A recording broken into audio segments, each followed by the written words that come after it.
All right. Hello, everyone, and welcome to this afternoon seminar. At least it's afternoon in Europe. This seminar we are going to have here today on a DARPA for Europe, boosting European innovation and technological performance. I think you're all aware of the background to the discussion we're having today. We have had a series of different reports coming out over the last year from notable people like Mario Draghi, Enrico Letta, and others, pointing to problems for Europe of keeping up with highly innovation-driven, R&D-driven type of growth in the economy, that we are lagging behind some of the frontier economies in the world. And we are now exploring different type of initiatives that the EU or individual governments can take in order to improve that performance. And one of these performances, or one of these areas of performance, is what is usually called as a DARPA for Europe. And DARPA, as you may know, stands for the Defense Advanced Research Project Agency in the United States, which of course is famous for having provided funding to a lot of heterodox ideas, ideas that really have been swimming against the stream and not been able to receive funding elsewhere, but that have helped to launch new fields of technology which have powered a lot of innovation and corporate growth in America over the last 40, 50 years. The question now, of course, is whether we could replicate that in Europe.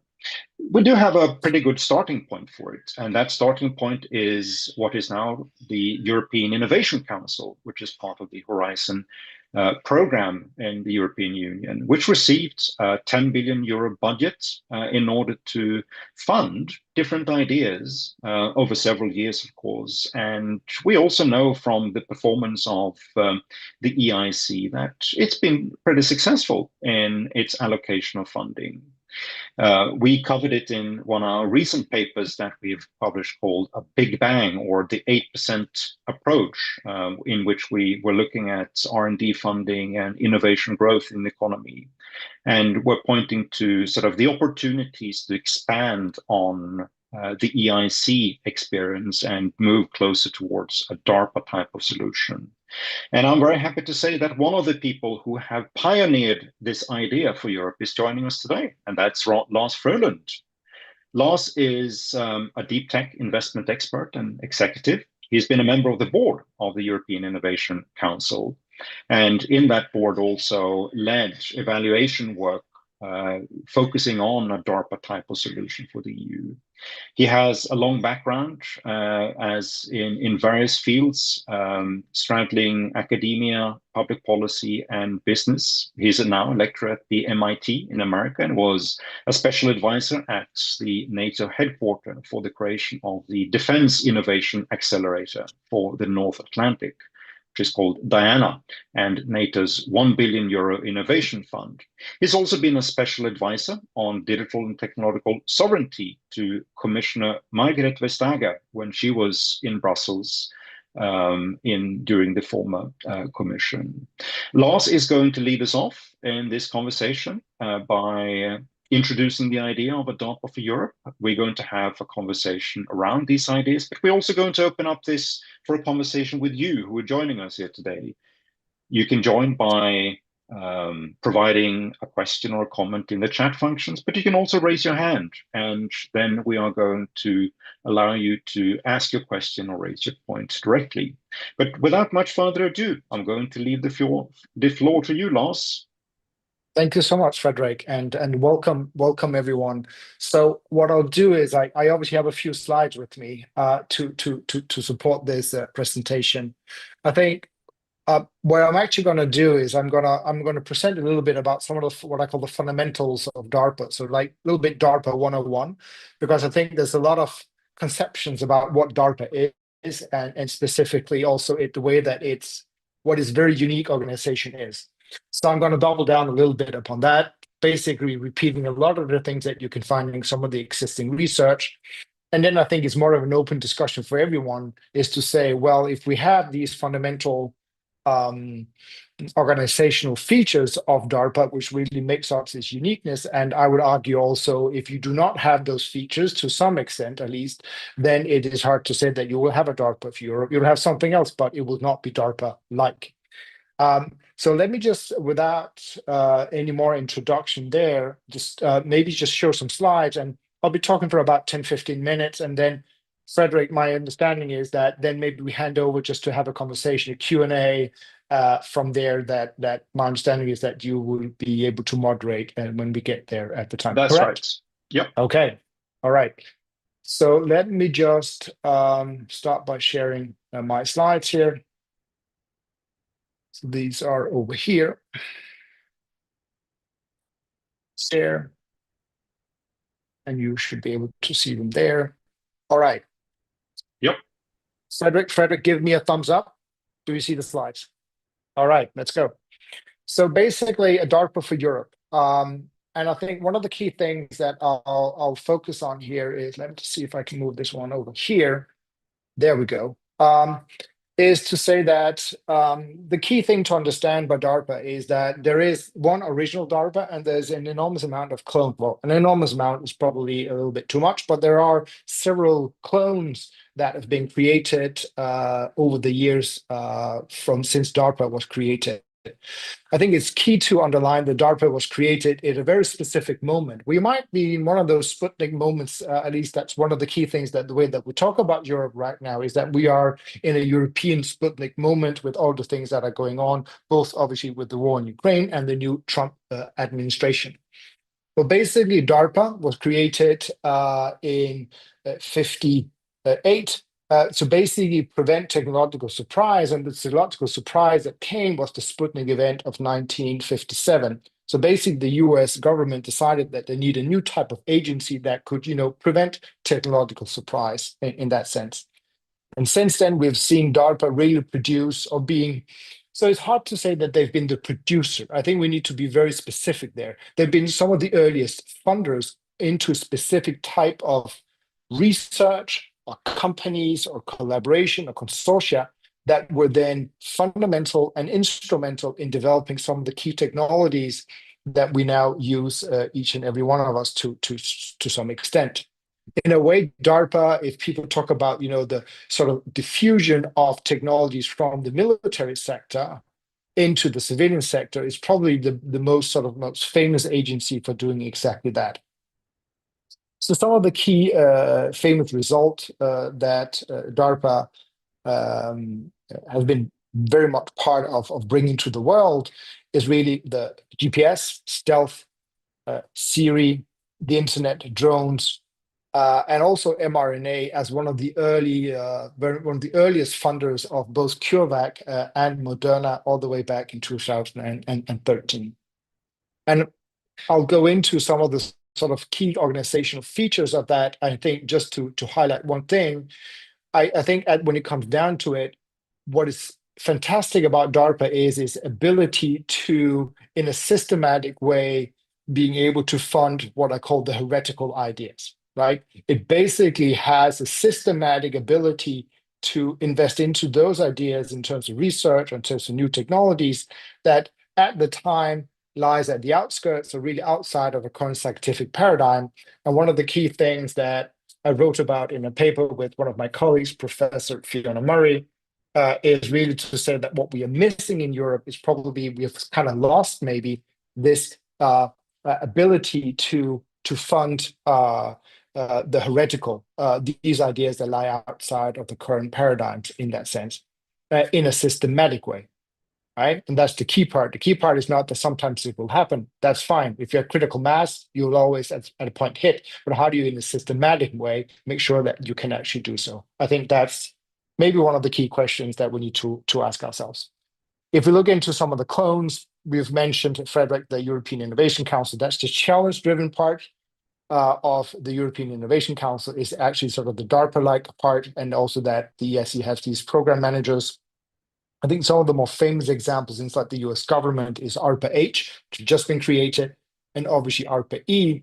And then if you look outside, also in the private sector, X, the Moonshot Factory, is really something that is relying heavily on the organizational aspects and the methodology of creating programs as they do in DARPA in that sense.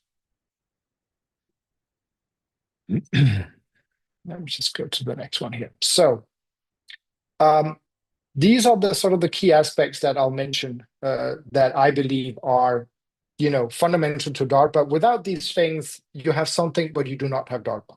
So first of all, and there in red, you can see is a little bit of a slogan that I put into these three defining pillars. One of them is the organizational flexibility.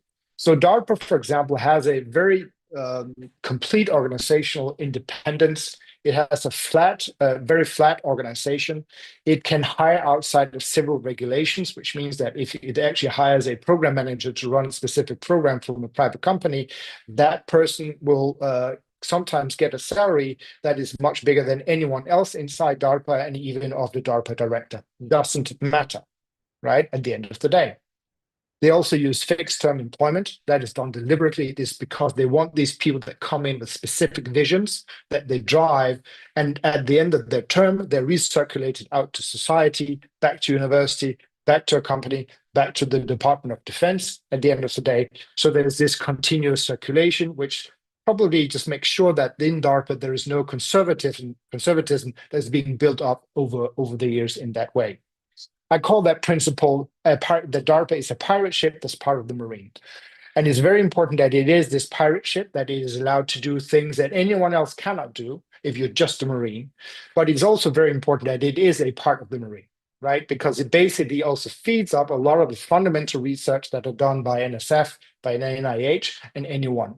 So the point here is also, if you were looking to a European DARPA, is not to say now everything needs to be DARPA, or nothing needs to be DARPA, but we need at a European level several of these institutions that are part of the system, but are allowed to do something else than the system would normally allow it to do itself.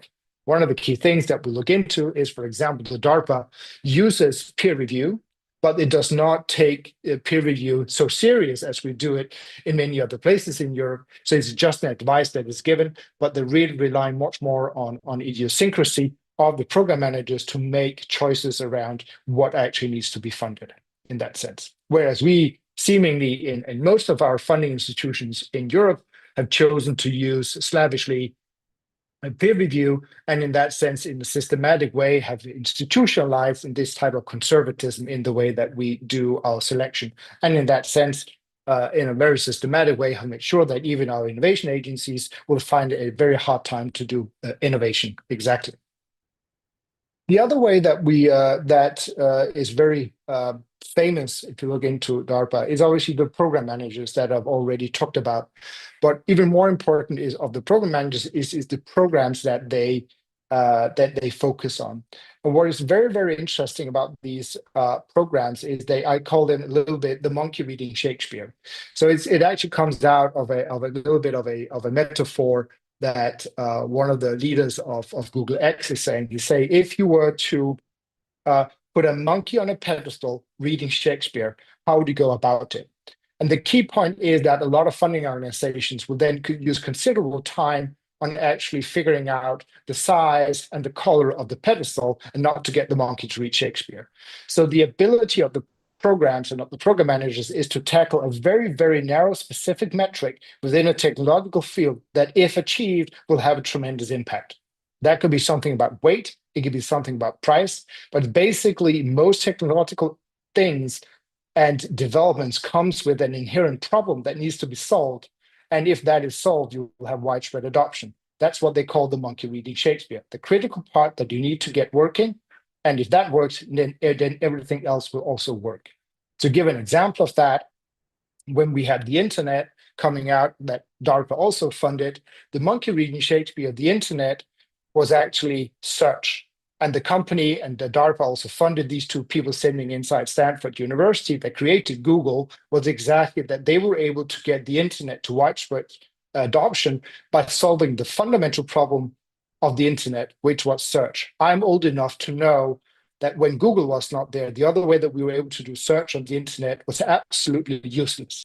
So they solved that monkey reading Shakespeare was to actually make search something that would work.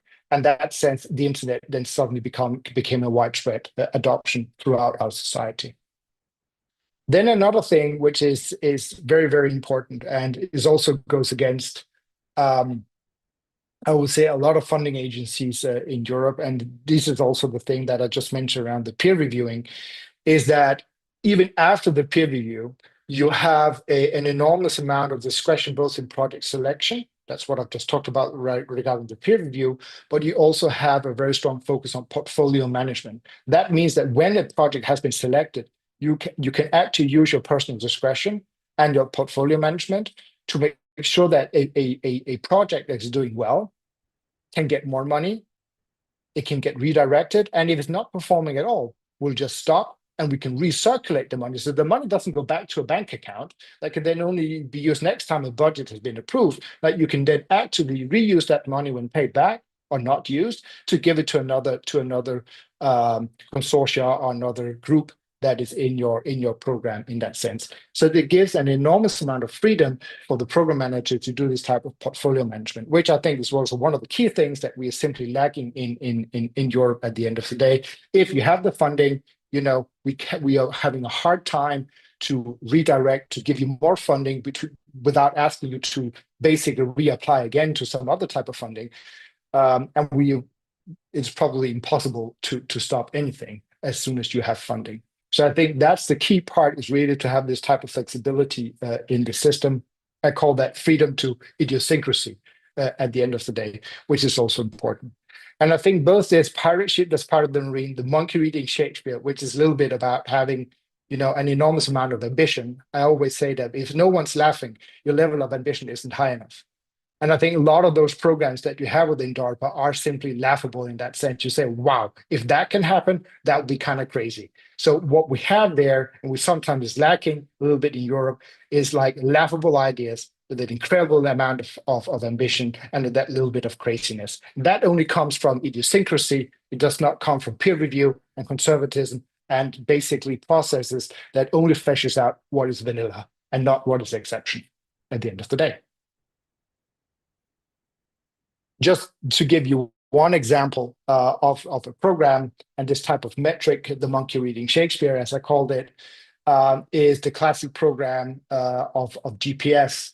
So in the GPS program, when that program was first started, their key metric of success, they say, was to produce a handheld device with military peak code of less than 10 pounds. And the key piece there was, of course, the less than 10 pounds. And sometimes what we see in a lot of mission-driven approaches across Europe is that we end up with these saying that the mission is a cure for cancer or it's reducing XYZ CO2 instead of being very, very precise on what you do. So this type of having a very, very discrete metric that's very, very narrowly defined is basically what often makes up these DARPA programs, because it's by having this specific metric, the 10 pounds, that allows you to actually afterwards do portfolio management, because that's the benchmark through which everyone else then gets benchmarked at that sense. And that allows you to do the portfolio management at the end of the day.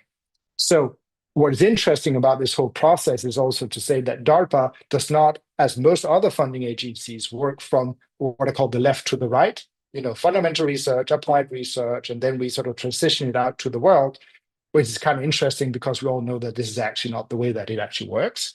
What they do instead is that they work from the right to the left. They basically define a critical problem that needs to be solved, but can only be solved by actually technological surprise at the end of the day.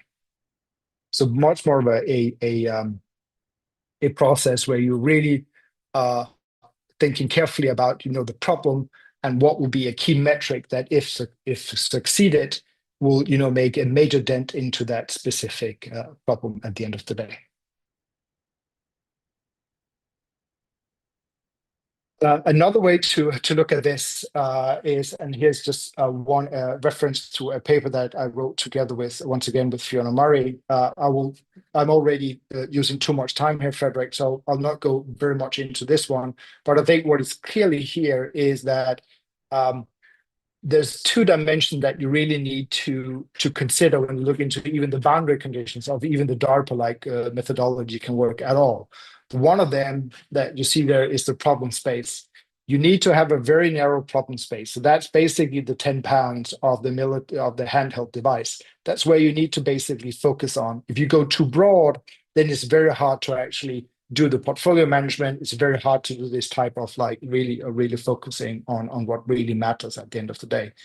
But at the same time, you also need to have a great density of potential solution providers within a particular place, because at the end of the day, DARPA does selection and it's a selection model. So you need critical to mass. You need 100 proposals to select one or two. If you do not do that, you'll just be selecting those that apply. And at the end of the day, that will not drive the right type of solution. So what we normally see as where you can actually focus, and where DARPA program is very good, is that when you have sufficient understanding of a problem and a technology, that you can sensibly define a clear metric like the 10 pounds, and at the same time you can identify that there are these potential solution providers in that area, being that startups, large corporations, government agencies, small and medium-sized companies that connect to work in this area. That's another thing that's quite interesting with DARPA, is that they care about the problem much more than they care about categorizing who would develop the solution. So it's not a program for SMEs. It's not a program for corporations. It's not a program for startups. It's not a program for XYZ. It's a program about a problem. So everyone who believes that they can actually find a solution, please welcome, please apply, and we'll figure out how to do it. I think that's a refreshing approach, instead of basically categorizing, which we're very good at in Europe, with all these like artificial numbers around when you do that, then you're this type of company or you're this type of company. It'll be refreshing to maybe not focus on the category of the company that they're sort of going to do whatever they need to do, but let's focus on the problem and select the best to solve the problem.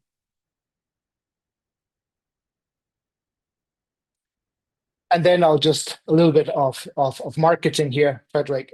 So this was the last piece that I wrote together with Fiona on and basically summarizing some of these key points in maybe a less rhetorical way that I just did it here, but basically saying that the key factors that you need to incorporate if Europe really wants its own DARPA is to have this enormous flexibility and freedom.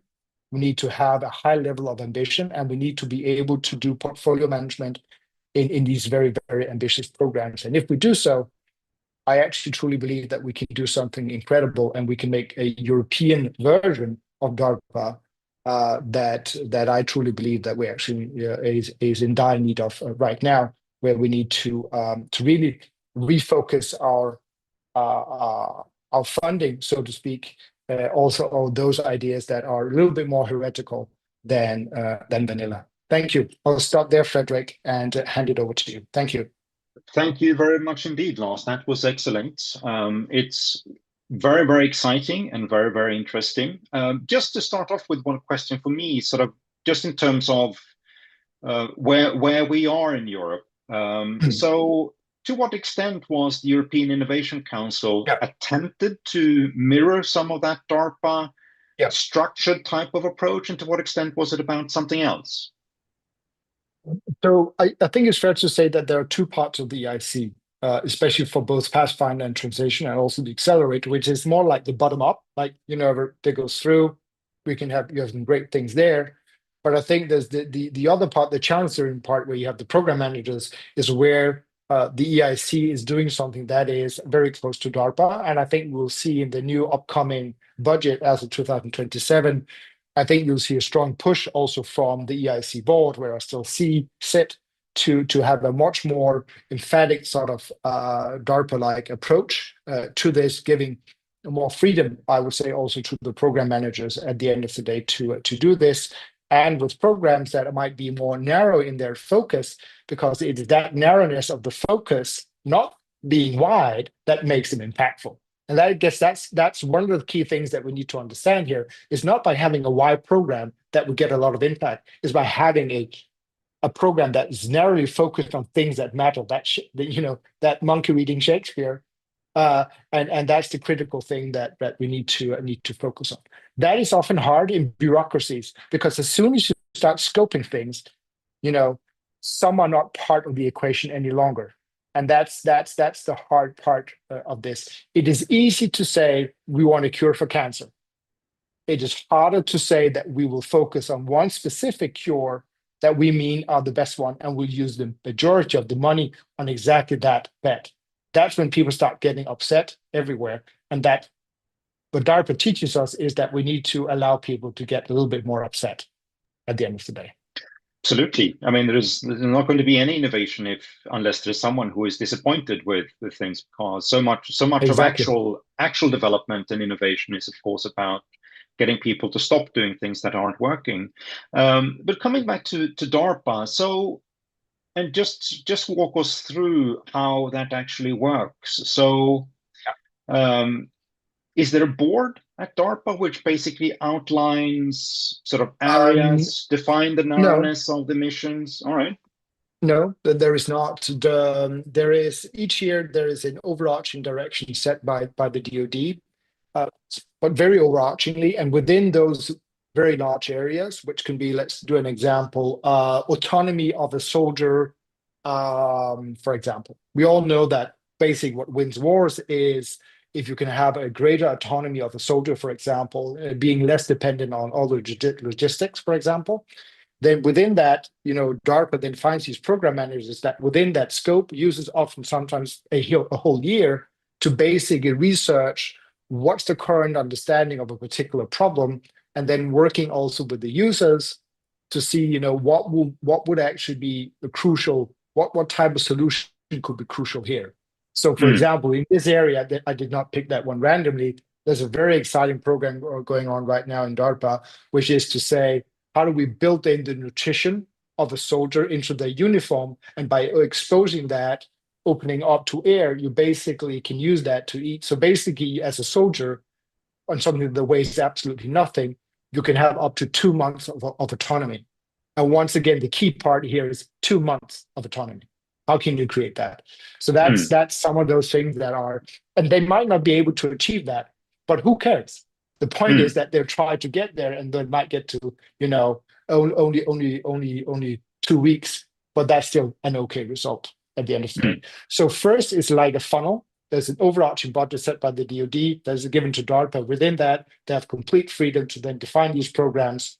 They send out that as a basically. You can go to the DARPA website and you can see some of the things that they focus on. There's a deadline for applying and stuff like that. And then they also use peer review, but it's up to the program manager to really lean in and to say, what does he or she believe needs to be funded here? Just a quick point there. So what is the budget of DARPA?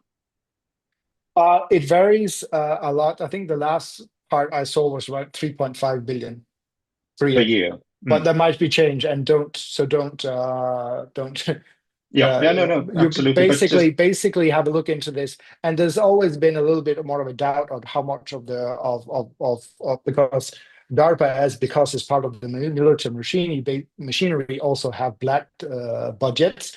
They're simply doing things that are secret where we do not know what the budget is. So. But it's up to everyone to look at every year to basically go in to see whatever Congress has authorized. The authorization bill for DARPA is publicly available each year, so you can go and have a look. Yeah. So that's sort of 3.5 billion US per year. That would be, and sort of EIC had 10 billion euros for 7 years, right? So it's a pretty substantial difference also in size then compared to the EIC. Absolutely. And I think obviously money matters, but it should not also be the excuse not to do something impactful. I think here, what we're talking about here is to say it's not just about the money, it's actually also by doing fundamentally something different with the money. And I think that's a key learning also from DARPA. It's not just a money game.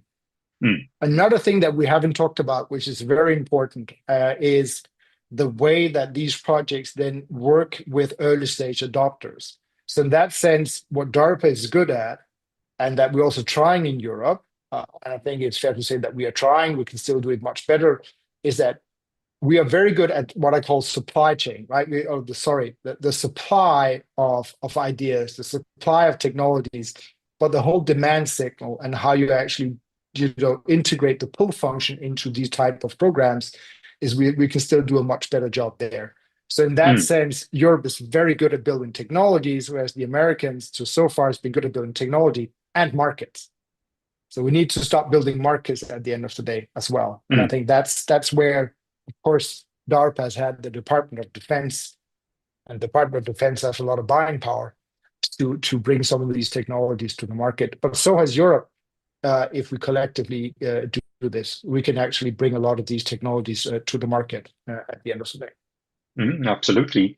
And coming back to that more nuts and bolts perspective on DARPA itself. So we have sort of no board, but we have orientations that comes from the DoD, and then we have specific sort of problems that are being defined. Is that every year, or is it every second, every third year they define specific problems that they would like to see solutions to? So that's well, each year you have a new budget that's defined, right? And with that you can set up a program that can run, for example, 3 years. That program can maybe get to stage X. Then you can have another program that actually is the follow-on program to that one. So, for example, so just to be clear, for example, the miniaturization program that was launched with this less than £10, was actually the first of a program, and then there was follow-on programs and follow-on programs. So basically, you're building on each other in that way. And then there's also this, like, you try to adopt to a new type of technologies that comes along, and what can we do with that? Drone technologies suddenly became available, and how do we then work with that at the end of the day? So, so I think there is a budget cycle at the end of the day, right? That's how all governments work. At the end of the day, there's a budget cycle. There's probably some harsh negotiations on that each year. The key part is that when that is set, there's a lot of freedom. So the overarching direction is set, and then there's freedom. My opinion is that we actually do the same thing in Europe. We just miss the last part, which is then, now here's the overarching direction. And then we have brilliant people to then go into the depth and set direction. We want to follow it all the way down. And it's the latter part where we end up with vanilla instead of, excellence and visionary projects, because we do not allow for that. We do not allow for that type of idiosyncrasy in the mix, so to speak. Most likely for accountability issues, right? We want to be continuously accountable to our taxpayers, which of course we should. But at the end of the day, it comes now what we can see with the cost of maybe sometimes disregarding those projects that are truly innovative. Unfortunately. So, and you were also stressing the role of the program managers in DARPA. So how do they get selected? And what type of people are they? Do they come from the military? Do they come from private finance? Or where do they come from? They come from all of the above. You have quite a few people that have a military background. You have people that have been entrepreneurs. You have people that come from research. I think DARPA pays attention that there is a mix of these type of people all the time. And they are simply hired as being a leader in their field to develop such a program. They are given a salary that is, whatever that needs to be. So it's not like you come in and say, oh, based on your X number of years of experience, you are on whatever shell, right? You're in A15 or a C20 or something like that. That's not the way it works. That's how DARPA works out of the HR regulations. So to come up with a heretical idea, if this was the European Commission, this means that you might have a program manager inside the European Commission that'll be earning more than the president, Ursula von der Leyen, and that's fine, right? That's basically how the system works. If that's what it requires to have that person on board, that's what it requires. Yeah, and I suppose it must also be people with an experience to not just, be competent in terms of science or in terms of projects, but also someone with the ability to understand that, well, if we fund things like this, we're going to fail quite often as well, because that's part of the process, of course. And be okay with that? There is a high acceptance of failure inside DARPA. DARPA hasn't gone so far that they have developed, as some venture capitalists, failure studies where they basically publicly write up their failures, things that they did not invest into, that they shouldn't have invested into. Still, okay, they really like to show their successes. But I think it's fair to say that most of the DARPA programs are not very successful. Mm, And I indeed. think and the key part is not that they're not successful. The key part is that there is an acceptance that that is okay, right? And I think that is just where we need to go. And we need to just accept that there is a part of the taxpayers' money that can go into programs like this where the outcome was not as we thought. And that is okay.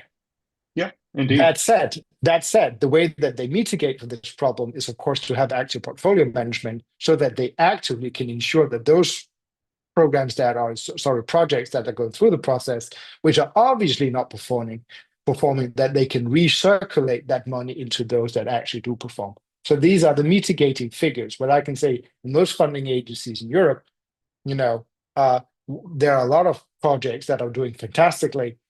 There's a lot of projects that are doing okay, and there's also projects that are not doing very well, but we do not do anything with them. We have a couple of questions. No, we have a couple of questions coming in the chat as well, which I think are interesting in the sense that when we talk about the purpose of a European DARPA, and so we have the DARPA with its connection to defense, DoD. How should we think about that in Europe? And a few questions connected to technological sovereignty, reindustrialization. Is a DARPA-like system, can it be anchored in that type of perspective, or does it need to be protected from sort of broad politics like that? No, it doesn't have to be protected from broad politics like that, because direction needs to be set from somewhere at the end of the day, right? We need to, first of all, acknowledge that this is still the taxpayers' money, so some kind of steering needs to happen. The key point is to stop steering, but give steering and then leave it. And I think that's where, so if I were to make up something now, I would probably say, take the technologies that are now defined in the European Economic Security Strategy. Those are the technologies that we have now defined as being more important to Europe than other technologies. As you know, the member states have been doing an ongoing risk analysis on those technologies to figure out what are the most crucial dependencies that we have within those areas. I'm pretty sure that based on that analysis, you basically have the innovation or the focus of such a DARPA within Europe, and that will be overarching enough that within those areas, you can create quite fantastic programs. And those would also be dual use. So in that sense, also covering the defense part. Yeah. And two other questions related to sort of the broader context around one sort of specific initiative that I'm talking about now, DARPA. So two questions from the audience here. One is on, so how does that work in an environment in Europe where we may differ from America in terms of the depth of capital markets, and is that an important factor at all, or do we have all the capital and the depth of the capital markets we need in Europe in order for a DARPA-like system to work? So I think two things to say to that. I think we all know that the real problem of Europe is at the scale-up stage. So basically, that means for a single investor, ticket size that goes above 35 million euros, or where the round is about between 100 million up. That's where we see that the European funding goes radically down. Over the last 10 years, it's been around 50%. The American domestic funding, venture capital funding, is at 75%. So that means that those companies that might come out of DARPA, will still be lacking that type of funding. So that is, of course, a sovereignty problem. That's the economic security problem, because at the end of the day, if we don't solve that problem, Europe will remain an accelerator for the rest of the world. So I think we need to solve that fundamental problem. At the end of the day, that type of a growth stage fund or growth stage funds that do that type of investment, the key part for actually to make that happen is that we need to activate our pension funds and our insurance offices and our family offices to be much more part of this. And for them to invest into these type of funds, they will naturally have a return requirement. And that return requirement is hard to get at right now because most of the returns in venture capital are driven by IPOs. And that's the way that I explain why do we actually need the capital markets unit for this specific problem, is actually that if we have that, then we can drive outsized returns. And with outside returns, we can drive patient capital into these type of funds. So it actually starts there by setting the right boundary condition, right? Because that's what drives the commercial return. But bear in mind, the security issue of many companies is still fine for a great European company to, for example, IPO in the US. You can still have the influence of that company. You can still keep it in Europe. That's the way that basically you structure it. You should structure the IPO in terms of the classes of the shares. The problem is on the economic argument is that if we do not have IPOs to the same extent and at the same commercial height as we have in the US, basically the returns of our VCs will then be driven by trade sales or buyouts, and that is harder. It's harder to do. It's it's not harder to do. It's just not so much money involved in that at the end of the day. So we need definitely IPO and a different type of capital market to drive that at the end of the day. So in that sense, there is a connection between economic security, sovereignty, and an IPO market at the end of the day, because it will drive the patient capital to invest into our VC funds at the end of the day, so that we can, with those funds, can give those companies the late stage equity investments that they need. Yeah. Another question relates to not association to capital markets, but to other R&D that is taking place. So, and perhaps one way to formulate the question could be sort of what type of people or consortia do get funding from DARPA? Is it, mostly universities, or is it mostly companies? And if it's companies, does that also require that there is a lot of private R&D at corporate level within those defined areas where you're looking for solutions to specific problems? So the answer is yes, right? The answer is that there is, in most consortia, there is some research, maybe a small company, and you often have a clear connection to, if it's a very defense-oriented program, you have a clear connection to a prime. In DARPA language, it's called the integrator. So you have an integrator into the consortia. So basically the ones that make sure that this solution, if possible, gets integrated to the whole sort of military system and the way that works. So that's also something that we need to work on. What is key here, just to is all these people that are part of the consortia are chipping into this consortia. No one's just sitting on the bench at the end of the day because they're just delivering hours at the end of the day. The research group or the researchers being part of a DARPA program for, let's say, 2 or 3 years, sometimes it's a percentage of their research time. In many cases, for 2 to 3 years, this is what they do. That's what they do. If you get a DARPA grant for the next 3 years, this is what you do. So we are out of this, I do 5% there. I have 6 or 7 different EU funded programs. I do 5% here, 2% there, and 10% there, and stuff like that. That's not the way it is. And DARPA does another thing that's kind of interesting. They punish what they call baiting. So that means that you put a Nobel Prize or a very famous professor on the application. And if they realize that those professors and those very famous people are not in the program, they'll close it down. So there's no baiting. Yeah, no, that's always a good way when you have research funding programs to make sure that the big names that are on the top of the application, that they're actually involved. Involved, but also the way that they're involved is with, this is now what we do. It speaks to the seriousness of the commitment, which is just different as we do this. Yeah. Another question relates to, so when we look at these examples of interesting ideas that have come out from DARPA grants, there are a couple of areas where you can see, well, here it's an obvious connection to defense, but what about mRNA? How did biotechnology end up in the DARPA world? I can't remember the story completely, but I believe that mRNA was invested into in 2013 because they thought that it could be a fantastic thing for during war, American soldiers being on different soil, that they would have something like that. So they invented that and they started Mm, funding into that. But I'll need to go back to the original program to see the statement of that. I can't remember. mm. But All right. one of the key things that was kind of interesting is that they also basically went into this area because NIH and NSF were a little bit reluctant to go into this area. And then DARPA said, well, we're the Oh, pirate ship, so we'll do it. all right. So that's, yeah, I mean, that's the story with, I can't remember her name now, the Hungarian professor who had troubles funding resource for her work in America. And yeah. Yeah.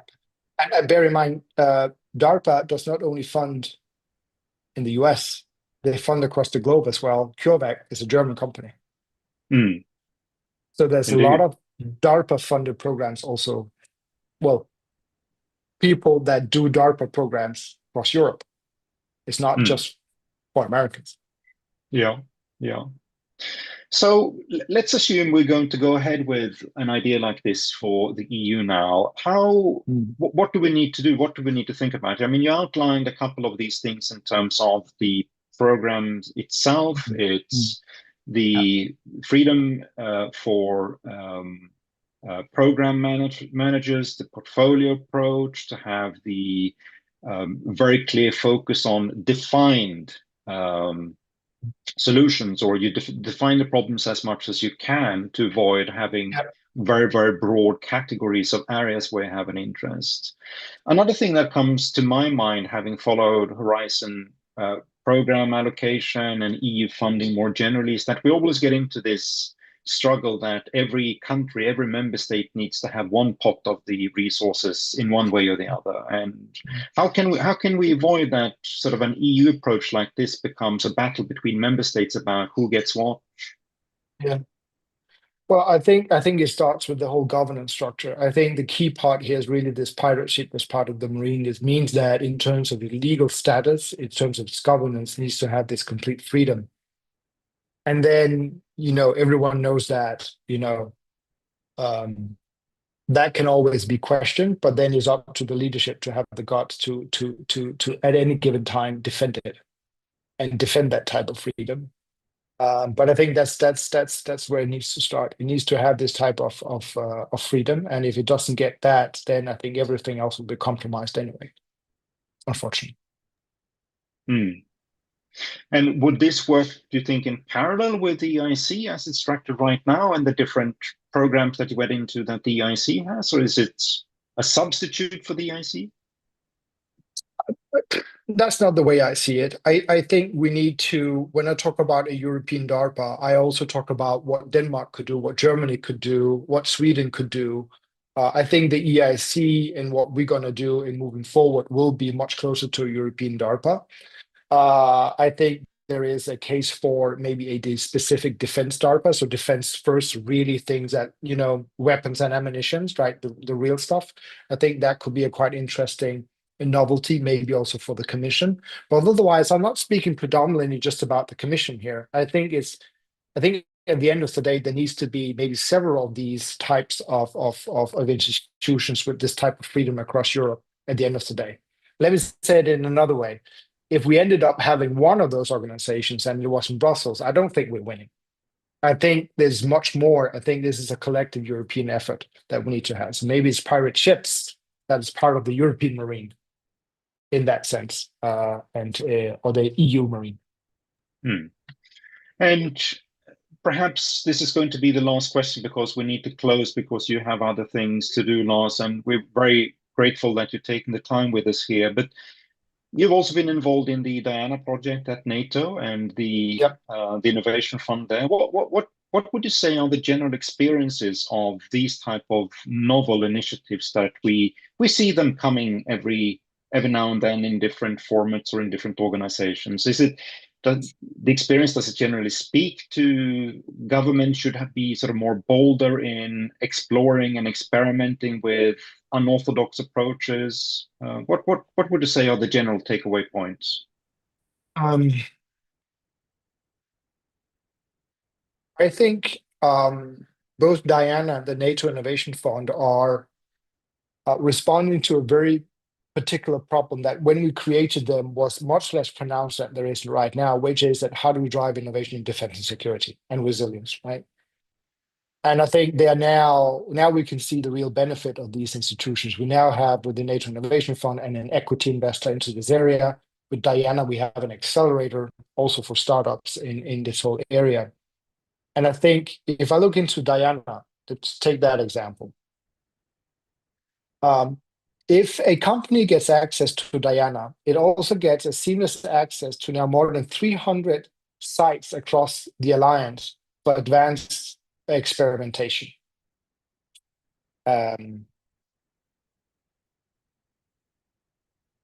That's fantastic. They've made sure that there is a single document, a single contract. So basically, a Danish quantum company, if they goes into Diana, gets a seamless access to a facility in the US or in Canada or in Finland.